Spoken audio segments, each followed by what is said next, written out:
بسم اللہ الرحمن الرحیم۔ السلام علیکم ناظرین، اس چینل کو سبسکرائب ضرور کیجیے گا۔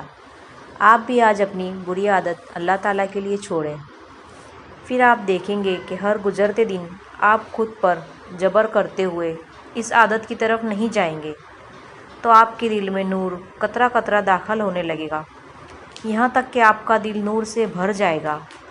پھر یہ نور باہر کو بہنے لگے گا، یہ آپ کی زندگی کی ہر شے کو چھونے لگے گا۔ آپ کا دل ایسا پارس پتھر بن جائے گا جو آپ سے ملنے والے ہر شخص کو نور عطا کرنے لگے گا۔ آپ اگر اس سفر پر مسلسل اوپر کی طرف چلتے جا رہے ہو، اللہ کی کتاب کے ساتھ جڑے رہیں، تو آپ اپنی زندگی پر ایسی برکتیں دیکھیں گے کہ میں بیان نہیں کر سکتی۔